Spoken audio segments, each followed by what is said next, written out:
Assalamualaikum warahmatullahi wabarakatuh. Bismillahirrahmanirrahim. Wassalatu wassalamu ala asrofil anbiya wa mursalin Sayyidina Muhammadin wa ala alihi washabihi ajmain, amma ba'du. Alhamdulillah, di pertemuan kita kali ini kita dapat membahas literasi selanjutnya, yang dimana bahwa memang budaya literasi kita itu masih sangat rendah. Dan kalau misalkan kita melihat data kan, dari UNESCO, sehingga menjadi keprihatinan bagi kita semua, di mana memang kita mungkin saja masih sedikit minat untuk membaca, untuk mempelajari, untuk mendengarkan daripada pemikiran-pemikiran ataupun literatur yang sifatnya menambah wawasan, pengetahuan. Mungkin budaya kita itu belajar hanya sebatas teknis ya. Jadi kalau dalam tingkatan literasi itu ada yang tingkatannya sifatnya hanya wawasan, ada fungsional, ada teknis. Tingkat tertinggi itu budaya. Kalau misalkan tingkat fungsional itu biasanya dipergunakan untuk bekerja. Jadi kalau kita contohnya sebagai guru mengajar, ya tugas kita setelah mengetahui materi ajar ya sudah, gitu kan. Ataupun mungkin secara fungsional kita menggunakannya dalam administrasi. Nah, apabila kita sudah menguasai administrasi, maka sudah sampai tahapannya di situ saja. Sedangkan tentu wawasan dan pengetahuan mengenai administrasi, mengenai pendidikan itu semakin berkembang. Nah, karena semangat literasi kita rendah sehingga menyebabkan kita menjadi orang-orang yang sifatnya konvensional. Seperti itu, kurang terupdate. Di bawahnya lagi ada literasi teknis. Ini kemampuan yang dimana hanya sebatas kemampuan membaca, menulis.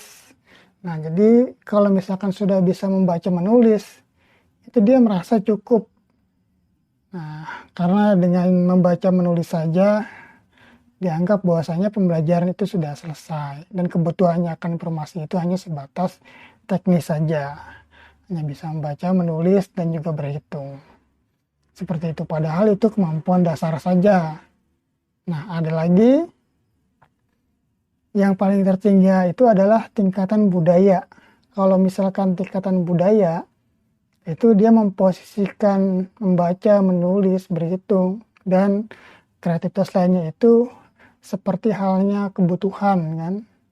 Kalau misalkan sudah bersifat kebutuhan, ia tidak lagi memposisikan informasi pengetahuan dan kemampuan yang dimilikinya itu hanya sebatas kotak kecil yang dimana tidak mampu keluar dalam dimensi kotak itu, tapi dia terus mencari, terus menggali, mempelajarinya. Nah, maka dari itu semoga kita semua menjadi orang-orang yang mampu berdaya dan berbudaya dalam hal literasi. Tentunya daya itu ada karena mungkin perlu adanya kebiasaan, perlu adanya budaya, sehingga kita terbiasa. Nah, ini kan perkara kebiasaan. Kita suka makan telur ya karena kita sering makan telur. Kita sering membaca buku, menulis, itu karena kita mulai dibiasakan untuk membaca dan menulis. Nah, ini salah satu tokoh intelektual yang dimana tingkat literasinya tinggi yang akan kita bahas pada materi kali ini. Kali ini kita bertemu dengan Muhammad Hatta, atau nama lengkapnya itu beserta jabatannya Dr. Honoris Causa Dr. Andes Haji Muhammad Hatta. Nah, ini dia lahir di Bukit Tinggi 12 Agustus tahun 1902 dan meninggal di Jakarta pada 14 Maret tahun 1980. Merupakan wakil presiden pertama Indonesia bersama Soekarno yang menjadi peran sentral dalam memperjuangkan kemerdekaan dari penjajah Belanda sekaligus memproklamirkan Hari Kemerdekaan pada tanggal 17 Agustus tahun 1945. Kejadian ini yang menyebabkan ia dikenal sebagai negarawan dan juga ekonom. Adapun kalau kita tilik secara pergerakan politiknya itu, ia mulai sejak ia bersekolah di Belanda. Itu sekitar tahun 1921 sampai dengan 1932. Ketika ia bersekolah di Handels Hogeschool. Nah, kelak sekolah ini juga yang disebut sebagai Economist Hogeschool. Sekarang itu menjadi Universitas Erasmus di Rotterdam, Belanda. Ini selama bersekolah di sana, Bung Hatta sering masuk organisasi yang disebut Indische Vereniging. Ya, kemudian organisasi ini juga yang menjadi organisasi politik dengan adanya pengaruh dari Ki Hajar Dewantara, Cipto Mangunkusumo, dan De Vosdekker. Pun kalau kita ketahui bahwa organisasi politik yang dibangun oleh tiga serangkai ini, Ki Hajar Dewantara, Cipto Mangunkusumo, dan De Vosdekker merupakan organisasi partai politik pertama, nah Indische Parties ya, seperti itu di Indonesia pun di Nusantara pada waktu itu. Kemudian Hatta pun pernah menjadi bendahara dan mengasuh majalah yang bernama Hindia Putra ataupun berganti nama menjadi Indonesia Merdeka sekitar tahun 1924. Nah, di sini organisasi Indische Vereniging ataupun Perhimpunan Indonesia ya berganti nama menjadi Perhimpunan Indonesia. Kemudian semasa diasingkannya ke Digul, ada pesan yang sangat bagus dari Bung Hatta melalui kata-katanya. Nah, dia berkata seperti ini, "Aku rela dipenjara asalkan bersama buku, karena dengan buku aku bebas." Seperti itu. Karena ketika dia diasingkan ke Bopan Digul itu, ia membawa semua buku-bukunya ke tempat pengasingannya sekitar tahun 1947. Lalu Bung Hatta pun yang memelopori adanya Kongres Koperasi pertama bertepatan di Tasikmalaya sehingga pada tanggal 12 Juli ditetapkannya sebagai Hari Koperasi Indonesia. Dan juga sehingga Bung Hatta dikenal sebagai Bapak Koperasi Indonesia. Seperti itu. Nah, lalu kan kalau kita berbicara mengenai Bung Hatta tidak terlepas daripada gagasan pemikirannya mengenai ekonomi. Maka dari itulah khususnya di literasi kali ini kita lebih membahas salah satu karya Bung Hatta tentang persoalan ekonomi sosialis Indonesia. Sebelum kita membahas lebih dalamnya, bahwasanya ya kita tahu kita masih galau terhadap ekonomi Indonesia saat ini. Yang dimana kita tahu selalu mendapat laporan ya entah itu di media elektronik ataupun cetak. Seperti contoh PLN mengalami kerugian gitu kan. Bahkan setiap tahun mungkin ya, di setiap kuartalnya. Kalau saya pernah baca itu tahun 2018 pun PLN pernah mencatat kerugian sampai dengan 18 triliun. Kemudian di kuartal ketiga tahun itu pun sama ya. Apalagi di tahun 2020 ini setiap tahun selalu merugi. Sama halnya seperti minyak bumi dan gas, kan? Itu pun sama, mengalami kerugian di dalam laporannya, tapi 38,88 triliun. Kalau kita baca di media-media cetak seperti halnya Kompas, kurang lebih seperti itu. Ini menyebabkan tentu berdampak pada pemakaian dan juga harga ini yang disebar kepada masyarakat. Nah, apakah kondisi seperti ini pernah terjadi di Indonesia sebelumnya? Tentu pernah, bahkan jauh sebelum Indonesia merdeka itu kita mengalami kondisi ekonomi yang sangat memprihatinkan seperti itu. Sehingga pada awal kemerdekaan Bung Hatta menggagas dan juga memikirkan bagaimana membangun ekonomi Indonesia, kan, di dalam Indonesia merdeka.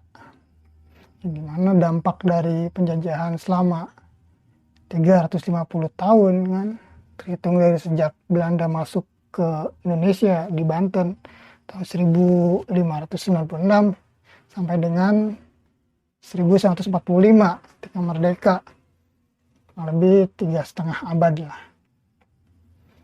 Itu memiliki dampak yang besar terhadap kehidupan ekonomi masyarakat Indonesia, di mana ia termiskinkan, terbodohkan, terbelakang, tertindas, terjajah. Nah, sehingga dalam hal termiskinkan tentu harus adanya solusi yang konkret. Sebelum solusi yang konkret, maka perlu adanya jawaban terhadap persoalan-persoalan ekonomi. Banyaknya munculnya pemikiran ekonomi.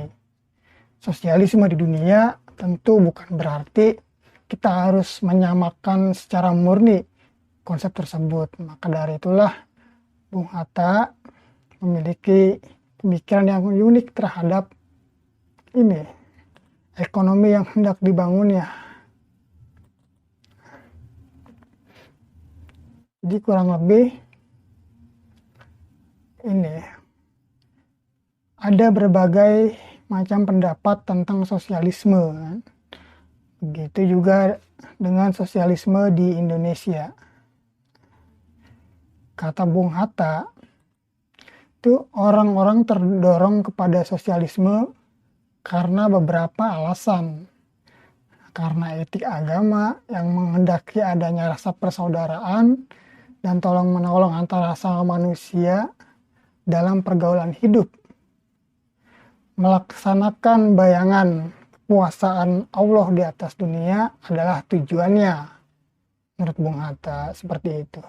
Perasaan keadilan yang menggerakkan jiwa berontak terhadap kesengsaraan hidup dalam masyarakat, terhadap keadaan yang tidak sama, dan perbedaan yang mencolok mata antara kaya dan miskin. Menimbulkan dalam kalbu manusia sebagai konsepsi tentang sosialisme.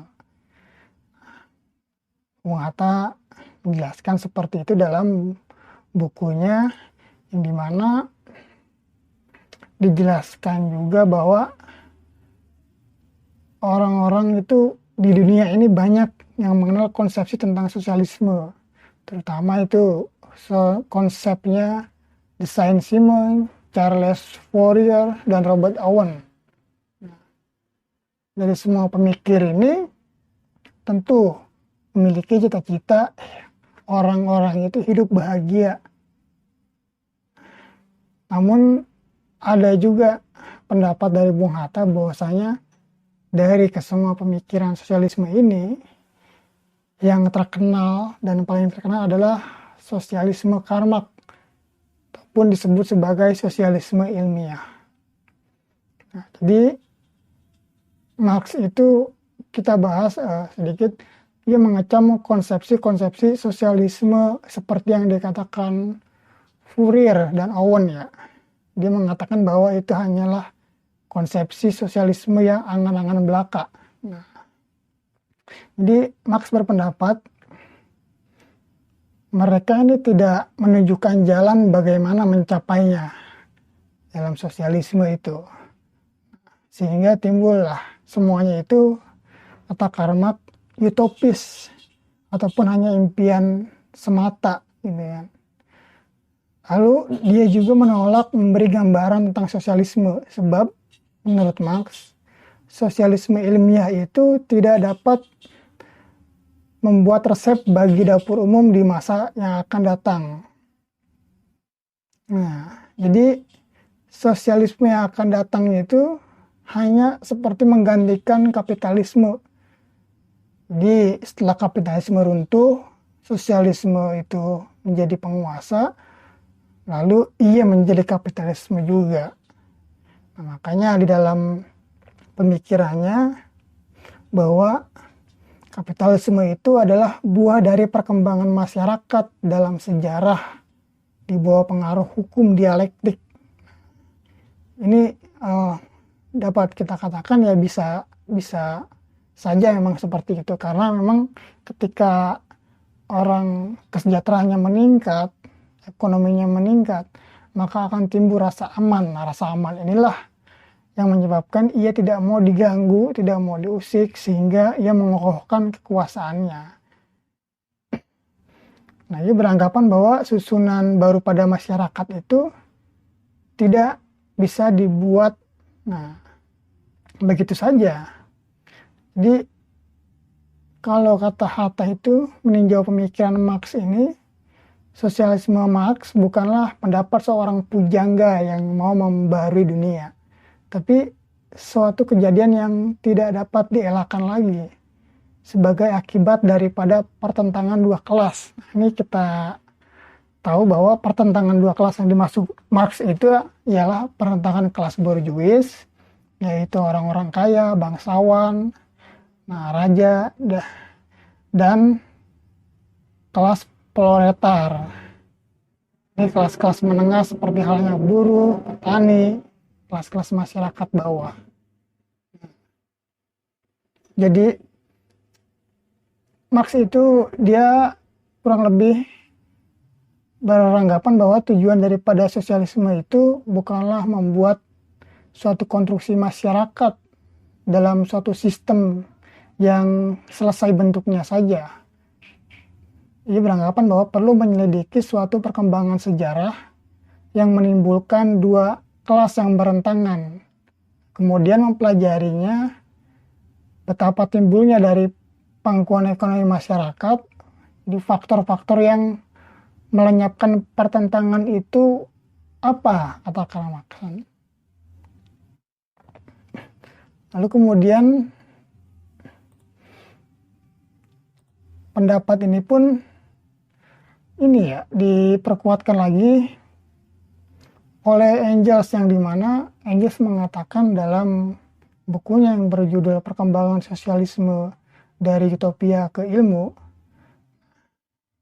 di dalam suatu risalah propagandanya yang bersusun berupa tanya jawab, bahwa seperti halnya komunisme itu adalah ajaran tentang syarat-syarat yang mesti dipenuhi untuk mencapai kemerdekaan kaum buruh. Nah, lebih lanjut, Hegel pun mengatakan bahwa segala perkembangan kejadian di dunia itu dipengaruhi dan ditentukan oleh ide, kan? Ide ataupun akal pikiran manusia. Kalau Marx itu berpandangan lain. Ia mengatakan bahwa bukan keinsapan manusia yang menentukan keadaan sosialnya.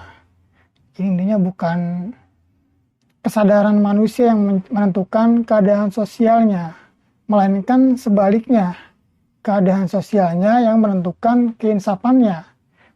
Berdasarkan dialektik itu, tentu dikarangnya suatu metode ilmiah ataupun rangka berpikir yang dimana menjadi keyakinan bagi dirinya serta pengikut-pengikutnya yang terkenal dengan nama historis materialisme. Jadi intisari daripada historis materialisme itu ialah bahwa cara manusia menghasilkan hidupnya menentukan jalannya penghidupan sosial, politik, dan jalan pikirannya.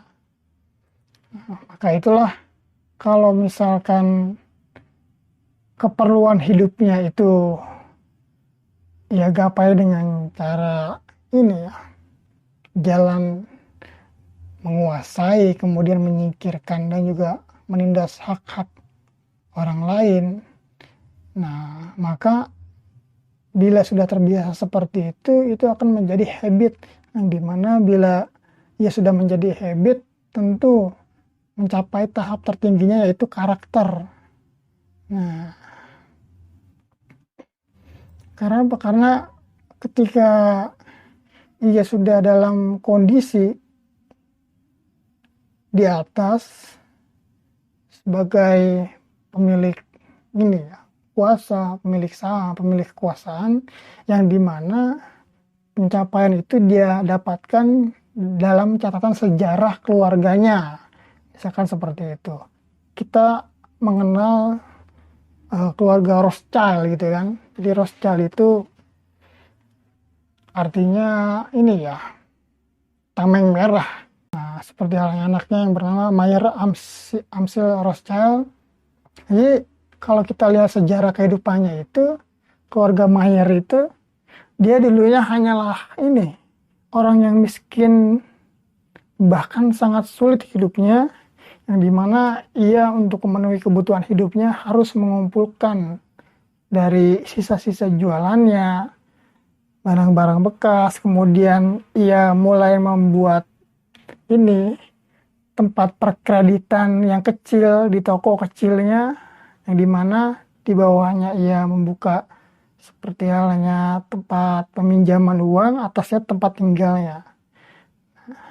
Semua anaknya itu terdiri dari 5 orang anaknya, laki-laki semua yang 5 orang itu. Kemudian ada juga anak perempuannya. Dia didik anak-anak lakinya, kelima-limanya itu ia didik dengan cara bagaimana caranya mendapatkan kekayaan sebesar-besarnya dengan mengeluarkan modal sekecil-kecilnya. Lalu bagaimana meraih kepercayaan, kuasa dari seorang raja, kan seperti itu. Seorang presiden kalau dalam konteks Indonesia, kan. Ataupun seorang bangsawan yang dimana ketika ia sudah mendapat kepercayaan, maka dipinjamkanlah keuangan pengaruhnya dengan aturan-aturan, dan ia kuasai berbagai macam lini yang menghidupi hajat orang banyak. Nah, sehingga apa? Kelima-limanya anaknya itu sukses menjadi orang yang kaya di dunia ini. Nah, seperti itu. Bahkan kalau kita baca buku-buku konspirasi itu, ada yang mengatakan bahwa itu perang-perang besar di dunia ini dipengaruhi oleh keluarga Rothschild juga, seperti itu. Yang dimana ia melakukan berbagai macam bisnis, entah itu senjata dan ini ya, peredaran uang, mengendalikan peredaran uang oleh keluarganya, yang dimana selama kehidupan keluarga Rothschild itu ia tidak pernah melibatkan anak putrinya untuk ikut dalam urusan perekonomiannya. Ia hanya mengajarkan anak laki-lakinya saja. Nah, dianggap bahwa anak perempuannya itu kurang berguna dalam hal ekonomi, dalam hal seperti ini kan, membangun kekayaan. Nah, agar kekayaannya tidak keluar kemana-mana, maka ia kawinkan antara anak pertama, ia mempunyai anak, misalkan gitu.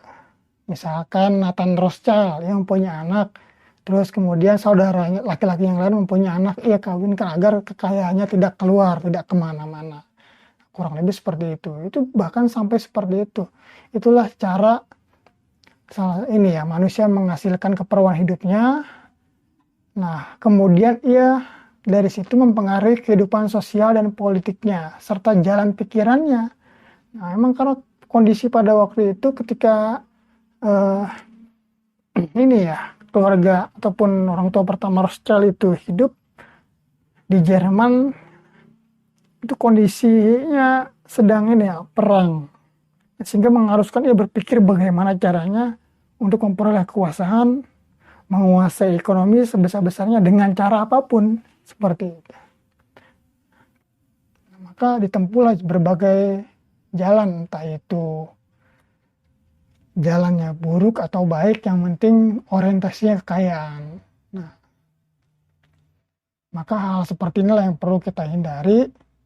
Nah, sehingga ini juga yang menyebabkan adanya pertentangan kelas. Nah, ketika semakin kokoh kekuasaan, semakin tidak mau digantikan, terus kemudian adanya gap yang besar antara si kaya dan si miskin, sehingga terjadilah perlawanan dari kelas proletariat kepada kelas borjuis. Namun kalau dalam konteks hari ini ya tentu sulit untuk memenuhi apa yang diciptakan oleh Soekarno di dalam Indonesia Merdeka itu. Tidak ada seorang pun ibu yang menangis karena tidak mampu membeli susu untuk anaknya. Karena bagaimana untuk melakukan perbaikan ini, di satu sisi ada orang yang memang berjuang untuk kesejahteraan sosial bersama secara adil dan makmur, namun di satu sisi ketika di antara kelompok itu sudah ada yang sejahtera, maka ia malas untuk ikut-ikut seperti itu dalam gerakan-gerakan, sehingga yang dimaksud dengan kesadaran sosialnya dalam perubahan itu akhirnya rendah. Nah, sama seperti yang dikatakan Marx bahwa dalam revolusi proletar itu perlu ada kesadaran dulu, keinsapan bersama dulu, barulah revolusi itu bisa berjalan. Nah, kalau kita lihat kan revolusi di Rusia, kemudian yang dijalankan negara Indonesia oleh Partai Komunis itu kan gagal karena tidak ada keinsapan bersama. Ia hanya berfokus kepada ideologi dan juga pertentangan terhadap kaum agamawan. Ia tidak mengambil intinya bagaimana cara mencapai kesejahteraan. Akhirnya dia terpentok oleh dogmatis, doktrinisasi. Nah, tidak bisa membedakan bagaimana ajaran itu dijadikan sebagai alat ataupun doktrin. Nah, yang repotnya itu ketika ajaran itu dijadikan dogma dan juga doktrin, dalam hal ini konteks sosialisme, yaitu akan repot sehingga tidak menerima ajaran ataupun dogma yang lainnya. Ia bersifat in group. Nah, sehingga itulah yang menyebabkan akhirnya antar anak bangsa kita pada masa sebelum kemerdekaan itu saling bertengkar. Dan seperti itu. Sehingga menyebabkan banyak korban berjatuhan. Nah, dimana kalau kita gali lebih dalam, ternyata memang ajaran komunisme itu sebenarnya dibawa oleh Snaplit, kan seperti itu, diajarkan pada generasi anak-anak muda, kan? Seperti halnya Asmaun pada waktu itu masih muda. Nah, akhirnya terburu-buru dan sempat juga pada masa Tan Malaka ke Indonesia itu sempat ditentang juga, bukan seperti ini caranya. Bahkan dia menegur Trotsky untuk ajaran komunisme di Indonesia itu tidak boleh menentang agama, kan seperti itu. Karena Tan Malaka itu tahu bahwa ada kesamaan tujuan dalam hal segi sosialisme, kepedulian kepada masyarakat. Namun untuk urusan agama tidak boleh permasalahkan. Itulah kritik Tan Malaka kepada Trotsky pada waktu itu. Debat keren kan? Itu. Nah, dari berbagai macam pemikiran tentang sosialisme dunia, akhirnya kita juga perlu bagaimana sosialisme di Indonesia itu. Hatta pun bertanya seperti ini, kita mau pakai sosialisme seperti apa dalam kehidupan Indonesia ini? Nah, tentu Indonesia yang memiliki beragam budaya, kemudian juga memang sudah sifat asli dari warga Indonesia itu gotong royong, penghuyup-huyup lengan, pantai-pantai tangan. Nah, ataupun banyak istilah peribahasa ajaran filsafat hidup masyarakat Indonesia itu mengenai gotong royong. Nah, Jadi bahwa cita-cita sosialisme di Indonesia itu memang lahir dari pangkuan pergerakan kebangsaan Indonesia.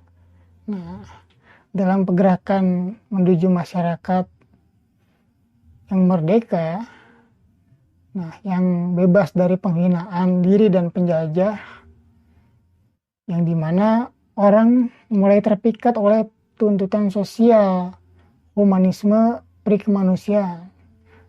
Tuntutan sosial dan humanisme itu tertangkap juga oleh jiwa Islam yang menghendaki pelaksanaan dalam dunia yang tidak sempurna. Nah, jadi perintah Allah itu yang Maha Pengasih dan Penyayang serta adil supaya manusia hidup dalam sayang menyayangi dan dalam suasana persaudaraan dengan tolong menolong jiwa Islam. Nah, jadi tolong menolong ini memang ada dalam ajaran Islam sehingga jiwa masyarakat beragama itu berontak terhadap kapitalisme yang menghisap dan menindas, yang menurunkan derajat manusia, yang membawa sistem lebih jahat daripada perbudakan, daripada feodalisme juga. Dunia ini adalah kepunyaan Allah semata untuk kediaman manusia, sementara kewajiban manusia bukan untuk memilikinya, melainkan memelihara sebaik-baiknya dan meninggalkan kepada angkatan kemudian dalam keadaan yang lebih baik dari angkatan yang terdahulu. Ini kata Hatta. Hatta juga mengatakan, bukankah serupa pula ini dengan pendapat yang dikemukakan oleh Karl Marx dalam Das Kapital? Nah, jadi dijelaskan oleh Hatta dengan mengutip kata Karl Marx itu, dari pendirian pergaulan hidup ekonomi yang lebih tinggi, katanya Karl Marx, milik perseorangan di atas dunia ini tidak enak sama sekali rupanya, seperti milik ataupun privat orang seorang atas orang lain. Seluruh masyarakat sekalipun satu bangsa, segala masyarakat yang ada di semuanya itu bukanlah pemilik daripada dunia ini. Mereka hanya penduduknya, pemakainya, dan mereka serupa dengan boni patres familias. Ini nama orang ya, jadi nama keluarga. Kepala keluarga yang baik harusnya meninggalkan kepada generasi yang akan datang, berturut-turut dalam keadaan yang lebih baik. Jadi Hatta ini mengutip pendapat Karl Marx bahwa memang sungguhnya dunia ini bukanlah milik seorang perseorang. Tentu kondisi ketika milik seorang perseorang tidak enak sama sekali, kan? Jadi sekalipun penguasa itu sendiri ataupun penduduknya di bumi ini, pemakainya, ini pun bukan pemiliknya, seperti itu. Inilah Hatta memberikan pandangan bahwa sebenarnya ada kesamaan antara ini ya, pandangannya terhadap sosialisme dalam Islam dan juga pendapat Karl Marx dalam hal ini. Nah, kenapa Hatta mengutip kata-kata ini? Karena ya inilah Marx sendiri ini ya, esensinya dalam historis materialisme itu. Jadi historis materialisme itu esensinya adalah bahwa cara manusia menghasilkan hidupnya, menentukan jalannya penghidupan sosial, politik, dan jalan pikiran. Jadi cara gitu kan, alat, bukan sebagai keyakinan seperti itu. Jadi tingkatannya tidak dijadikan sebagai keyakinan kalau sosialisme itu. Nah, tapi intinya cara kan seperti ini. Kata Hatta, sosialisme dipahamkan sebagai tuntutan institusional, yang bersumber dalam lubuk hati yang murni, berdasarkan perikemanusiaan dan keadilan sosial. Peran agama di sini justru sangat bermanfaat dan juga memiliki peran yang penting. Nah, agama menambah penerangannya. Tetapi bagaimana mendudukannya dan apa dasar-dasar sosialnya supaya keinginan hati itu jangan menjadi utopia belaka. maka dicarilah dasar-dasarnya itu ke dalam masyarakat sendiri. Sebab kalau sosialisme mau kuat di Indonesia, mestilah ada akarnya dalam pergaulan hidup Indonesia. Dasar-dasar bagi sosialisme Indonesia terdapat pada masyarakat desa yang asli, yang bercorak kolektif, yang banyak sedikitnya masih bertahan sampai sekarang. Nah, jadi intinya seperti ini. Diawali dengan kondisi memang ketika kolonialisme itu masuk ke Indonesia, masyarakat Indonesia pun akhirnya terpecah menjadi beberapa bagian yang dimana kelas ningrat, pribumi. Nah, itu di atasnya kelas ningrat pribumi itu posisi yang paling bawah kan pribumi, masyarakat biasa, di atasnya ningrat. Kemudian di atasnya itu strata paling atas Nederland dengan Belanda, India, China, Arab kan seperti itu. Itu bangsa-bangsa lain ya. Nah, yang dimana memang pada waktu itu banyak keluarga-keluarga ningrat yang bekerja untuk ini kolonialisme Belanda ataupun Jepang. Nah, mereka terbiasa hidup individualis dan mengumpulkan harta secara sendiri, memupuk kekayaan, lalu kemudian ketika ia mempekerjakan orang, maka kekayaannya semakin meningkat, lalu tidak ada posisi bagi orang yang bekerja di perkebunannya ataupun produksinya untuk menjadi seorang yang kreatif. Nah, karena ia disibukkan dengan kerja sehingga tidak ada waktu untuk belajar, nah, maka kesadaran akan kolektif kebersamaannya itu akhirnya semakin terkikis sehingga segala sesuatu itu harus dengan uang. Itulah. Jadi contoh halnya dalam hal pendidikan. Pada masa Belanda pun untuk merasakan pendidikan, masyarakat pribumi itu harus membayar sebesar 35 gulden mata uang Belanda pada waktu itu. Kalau sekarang sudah ganti. Nah, sedangkan pendapatan pribumi itu tidak sampai 5 gulden untuk masyarakat bawah, sehingga masyarakat itu tidak mampu untuk mendapatkan sekolah. Kan? Nah, akhirnya semakin ada gap antara masyarakat Indonesia kelas bawah dan juga kelas ningrat. Nah, ini sehingga mengikis kebiasaan kolektivitasnya ataupun gotong royongnya. Namun kondisi yang dihadapi oleh Hatta bahkan kita hari ini, bahwa gotong royong itu memang masih ada dan seperti itu, dan itu hidup dalam kehidupan Indonesia. Maka perlu ditingkatkan gotong royong itu, kerjasama, kebiasaan kolektivitas di masyarakat Indonesia harus diposisikan lebih tinggi. Nah, tidak hanya sebatas menjadi warisan kebiasaan saja. Nah, dalam kehidupan berbangsa bernegara pun itu harus dinaikkan. Artinya apa? Jadi di sini pun Hatta menjelaskan bahwa aturan ataupun norma yang sebenar-benarnya norma itu ialah norma yang ada di dalam masyarakat dan memang terjadi di masyarakat. Itulah norma dan juga moral yang sesungguhnya. Maksudnya sih, walaupun ia tidak tertulis, tapi ia hidup dan faktanya ada, terjadi di lapangan. Nah, jadi sebenarnya istilah kebebasan, orang ingin bebas itu tidak ada. Nah, orang bebas dalam hal tertentu saja, namun tetap ia butuh aturan juga. Ya, seperti halnya teman-teman yang masih kuliah mungkin ketika suruh mengerjakan tugas ataupun makalah, dikasih judulnya, judul sudah dikasih, kamu disuruh mengerjakan, membuatnya bebas, referensinya bebas, tetap kamu bertanya, ini ukuran tulisannya berapa Pak? Nah, spasinya berapa? Nah, kan itu kertasnya apa ya? Minta aturan juga. Seperti itu. Nah, adapun bagaimana cita-cita Hatta dalam sosialisme Indonesia?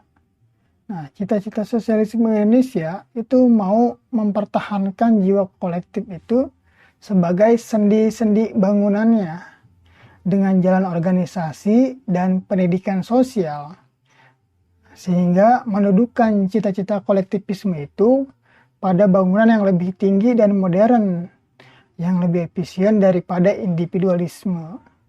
Maksud Hatta ini kan, ini kebiasaan masyarakat Indonesia yang bergotong royong, kerjasama, saling tolong menolong, yang merupakan jiwa kolektif itu ingin dinaikkan posisinya menjadi yang lebih modern, yang lebih tinggi. Nah, sehingga apa? Dalam proses perjalanannya, pelaksanaannya itu lebih efektif dan dapat menyebar secara luas. Dan ini akan dibawa ke tahapan kehidupan berbangsa dan bernegara. Jadi tidak hanya sebatas budaya saja. Dan bagaimana kebaikan yang menjadi ciri khas sosial di Indonesia itu akan menjadi ciri khas juga kehidupan bernegara. Seperti itu. Bagaimana bentuknya? Oke, kita lanjut. Kurang lebih dari pemikiran Hatta itu, Hatta menyusun bentuk sosialisme di Indonesia. Nah, kurang lebih seperti ini Hatta mengatakan, cita-cita untuk menyusun sosialisme Indonesia dari bawah dengan bersendikan bangunan-bangunan koperasi, ini yang akan meliputi seluruh bidang ekonomi, diantaranya konsumsi, produksi, distribusi, bahkan kredit. Nah, koperasi itu dasarnya usaha bersama untuk membela kepentingan bersama, berdasarkan self-help gitu kan, menolong diri sendiri juga. Nah, koperasi semacam ini menghidupkan jiwa kolektif yang dinamis, sedangkan kepribadian manusia tidak tertindas. Di memang bangunan-bangunan yang akan dibentuk oleh Hatta dalam kemajuan sosialisme Indonesia itu, ketika ia sudah mempunyai sifat kolektivitas, nah maka dibuatlah bentuknya, bentuk yang lebih modern. Apa itu? Yaitu koperasi. Nah, maka dari itulah setelah Indonesia memproklamasikan kemerdekaannya pada tanggal 17 Agustus, kemudian pada tanggal 18 Agustus tahun 1945 dibentuknya negara dengan ditetapkannya Undang-Undang Dasar tahun 1945. Nah, itu jelas tertanam dalam 3 pasal untuk membangun ekonomi sosialisme Indonesia, yang dimana di pasal 33 yang terdiri dari 3 ayat dalam Undang-Undang Dasar 45. Di ayat 1 itu berbicara perekonomian disusun sebagai usaha bersama berdasarkan atas asas kekeluargaan. Ayat 2 itu cabang-cabang produksi yang penting bagi negara dan yang menguasai hajat hidup orang banyak dikuasai oleh negara. Ayat 3, bumi dan air dan kekayaan yang terkandung di dalamnya dikuasai oleh negara dan dipergunakan untuk sebesar-besarnya kemakmuran rakyat. Kalau misalkan kita perhatikan ayat-ayat ini, misalkan kita baca dari bawah dari ayat 3, di dalam cita-cita sosialisme ini kita seperti halnya menemukan, jadi tahap pertama itu bumi dan air dan kekayaan alam yang terkandung di dalamnya dikuasai dulu oleh negara. Tujuannya sudah jelas di sini, untuk kemakmuran rakyat sebesar-besarnya. Nah, ketika bumi, air, dan kekayaan itu sudah dikuasai oleh negara dan dipergunakan oleh kemakmuran rakyat, maka tahap kedua adalah cabang-cabang produksinya dibuat. Nah, kemudian setelah dibuat itu dibentuk untuk mencukupi kebutuhan orang banyak di Indonesia. Itu dikuasai juga oleh negara ketika sumber daya alam, cabang-cabang produksi sudah dikelola dan dikuasai oleh negara yang dipergunakan untuk makmuran rakyat sebesar-besarnya, barulah dalam proses pelaksanaannya itu disusun secara bersama. Nah, berdasarkan asas kekeluargaan. Jadi intinya setiap daerah itu ia mampu mengelolanya, ia mampu manajemennya, dan ia mampu menggunakannya kembali untuk daerahnya tersendiri. Yang dimana tentu segi pembangunan produksi tidak terlepas dari dari kekayaan alamnya tersendiri. Dan tentunya akan mempunyai ciri khasnya di setiap daerah. Nah, kalau misalkan di daerah Jawa itu terbiasa makan nasi ataupun padi. Nah, kalau misalkan daerah timur sana tentu tidak apa-apa mereka terbiasa makan sagu, dan ini akan menjadi ciri khas. Ini kan permasalahannya itu ketika terjadi langka dan harga-harga beras mahal, Indonesia itu seakan-akan menjadi permasalahan nasional. Kenapa menjadi permasalahan nasional? Karena itulah semua orang dari Sabang sampai Merauke itu untuk mencukupi kebutuhan karbohidratnya, ia harus makan nasi, ataupun orang tahunya harus makan nasi. Padahal zaman dulu itu ada yang makan karbohidratnya sagu ataupun jagung. Ini kan dampak daripada pembangunan pertanian yang disamaratakan, tidak melihat potensi alam yang sudah ada seperti itu. Kalau misalkan kita menanam stroberi di pinggir pantai, tentu tidak akan hidup. Artinya memang tumbuhan, segala kekayaan alam di setiap daerah itu mempunyai ciri khas sendiri, maka itulah yang akan diproduksi oleh setiap daerah. Lalu di pasal 27 ayat 2 ini berbicara tentang hak kehidupan manusia masyarakat Indonesia. Jelas di sini tertuang cita-cita Muhammad Hatta, tiap warga negara berhak atas pekerjaan dan penghidupan yang layak bagi kemanusiaan. Ini memang hak hidup, hak bekerja itu diberikan oleh negara untuk warga negaranya. Nah, seperti itu. Lalu kemudian orang-orang yang masih dalam kondisi miskin, fakir miskin, dan anak-anak yang terlantar itu dipelihara oleh negara. Ini ada dalam pasal 34. Inilah yang kita lihat bahwa cerminan daripada sosialisme Indonesia tertuang dalam 3 pasal, pasal 33, pasal 27, dan pasal 34. Nah, ini pun penjelasan langsung dari Muhammad Hatta melalui bukunya Persoalan Sosialisme Ekonomi di Indonesia. Nah, kenapa sebelum pasal 33 didahului pasal 31? Nah, karena di situ kita lihat bahwa ternyata untuk memajukan tingkat kesejahteraan ekonomi masyarakat Indonesia, untuk memajukan produksi yang dimana ia menjadi tenaga terdidik, menjadi tenaga ahli, dan juga tercerahkan, itu harus mendapat pendidikan. Nah, makanya dalam pasal 31 pun sudah jelas, tiap-tiap warga negara berhak mendapat pengajaran. Seperti itu, hak pendidikannya pun diberikan. Nah, kalau sekarang itu kan semenjak di amandemen, jadi bunyi ayat di dalam pasal 33 itu dia berbicara tentang demokrasi ekonomi.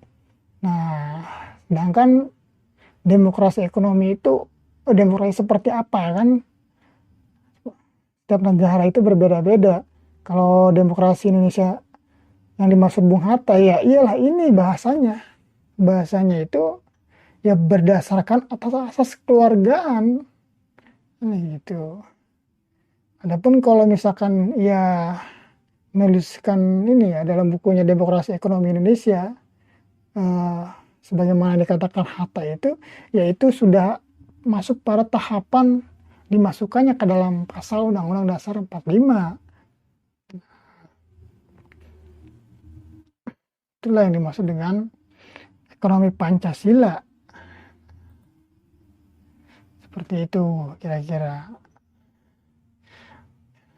Lanjut, jadi Hatta pun berpandangan bahwa usaha bersama atas asas kekeluargaan itu ialah koperasi bentuknya.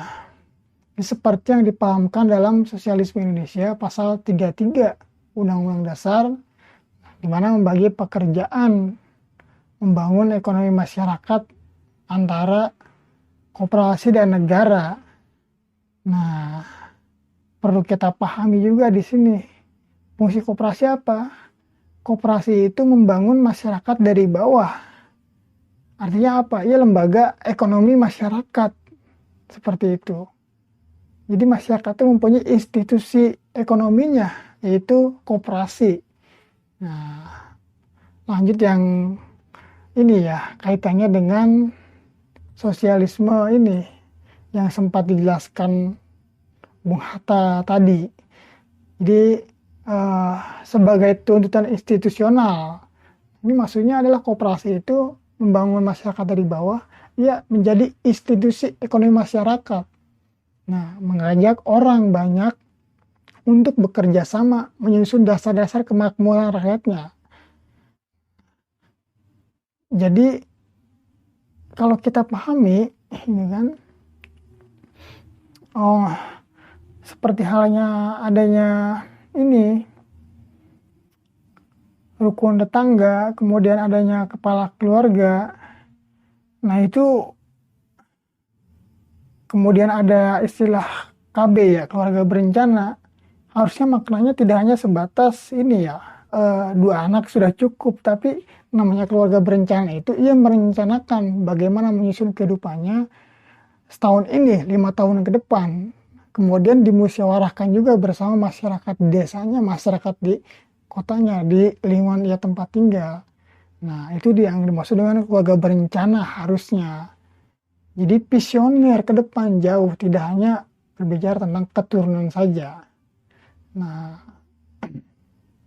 lalu dalam hal segi perputaran ekonominya, itu ada institusinya, yang dimana institusi itu yang menetapkan juga standar ekonominya, baik itu standar harganya, terus kebutuhannya, terus sekalian sumber daya alamnya, produksinya, distribusinya, itu bisa dilakukan dengan cara kerjasama bersama untuk membangun ekonomi masyarakat dari bawah.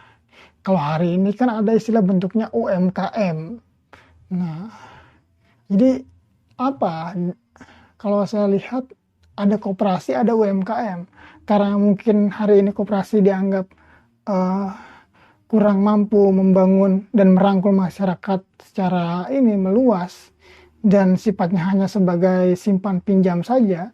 Nah, maka dibentuk UMKM kan sebagai usaha menengah gitu kan.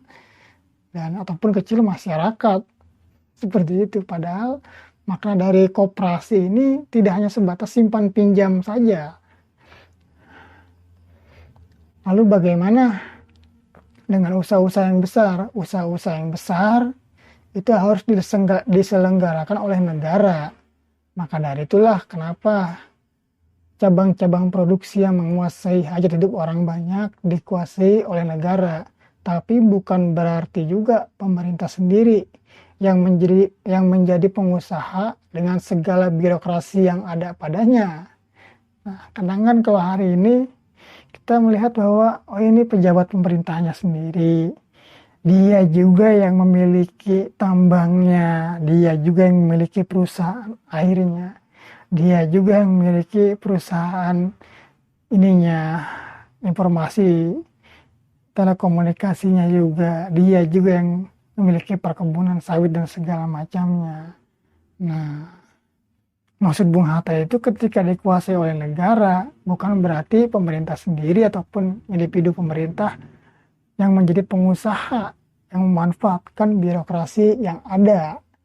Nah, justru pemerintah menetapkan politik perekonomian berdasarkan keputusan Majelis Permusyawaratan Rakyat.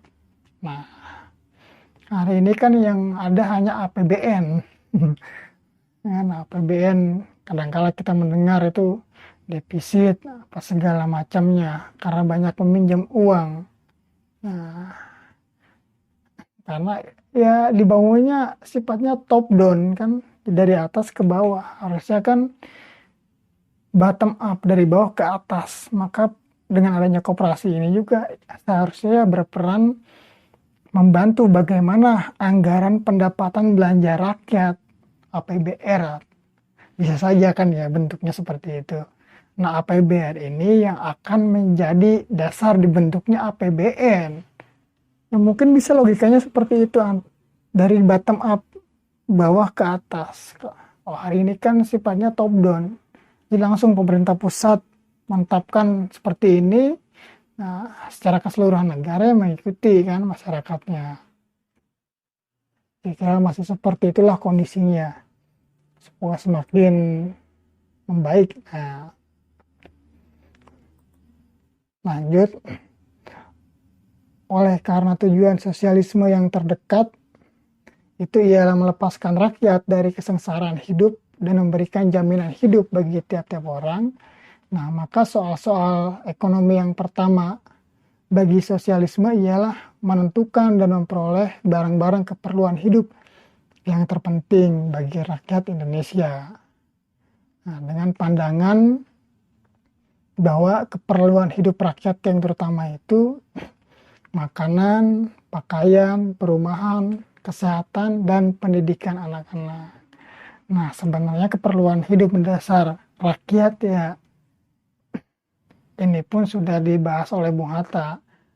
Itu makanan, pakaian, perumahan, kesehatan, pendidikan. Ini kalau dalam hari ini bagaimana teman-teman melihatnya? Apakah sudah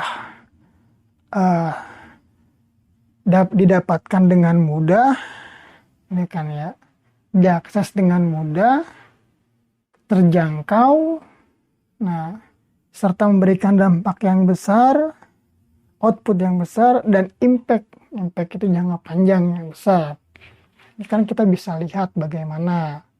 Nah, seharusnya ketika ini semua sudah merasa mudah untuk didapatkan, merasa ringan, dan bukan suatu hal yang sulit bagi masyarakat untuk mendapatkannya, barulah tingkatannya pembangunan teknologi, informasi, kemudian membentuk negara modern, pembangunan produksi-produksi yang modern, dan seperti itu. Naik levelnya. Nah, ya kira seperti itu untuk penjelasan pandangan ini ya, Bung Hatta mengenai persoalan ekonomi sosialisme Indonesia. Jadi kita dapat ambil kesimpulan bahwa yang pertama, tujuan sosialisme yang terdekat ialah melepaskan rakyat dari kesengsaraan hidup dan memberikan jaminan hidup bagi tiap-tiap orang.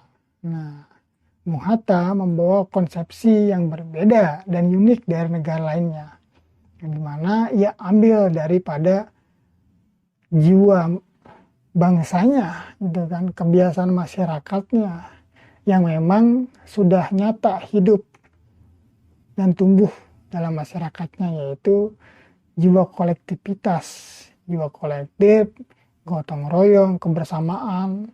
Lalu bentuk sosialismenya apa di Indonesia, yaitu akan dalam koperasi sebagai institusional, membangun ekonomi masyarakat dari bawah, kan seperti itu. Lalu kemudian di tingkat negara yang sifatnya besar untuk mencukupi hajat hidup orang banyak, kemudian membangun masyarakat secara luas. Nah, itu ada di dalam negara. Nah, ataupun dalam konteks hari ini BUMN, yang dimana pesan Bung Hatta sendiri mengatakan bahwa nah, usaha yang besar yang diselenggarakan oleh negara ataupun cabang-cabang produksi bumi, air, dan kekayaan yang terkandung di dalamnya itu, walaupun dikuasai negara, bukan berarti pemerintah sendiri menjadi pengusaha dengan segala birokrasi yang ada padanya. Tapi justru pemerintah harus menetapkan politik perekonomian, di mana harus berdasarkan semangat membangun yang tertuang dalam Undang-Undang Dasar 45 seperti itu. Nah, ini foto Bung Hatta ya, dari ini kanan kan Iwakusuma Sumantri, kemudian ada Bung Hatta, Dr. Cipto Mangunkusumo, Mulyadi.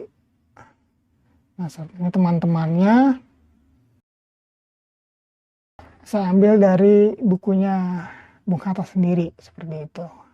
Oke, cukup sekian literasi kali ini. Semoga bermanfaat, karena ketika tugasnya disuruhnya belajar ya, mencari ilmu. Perkara sudah dicari, sudah dipelajari, itu paham atau tidaknya, ya intinya kita sudah mencari dan mempelajarinya.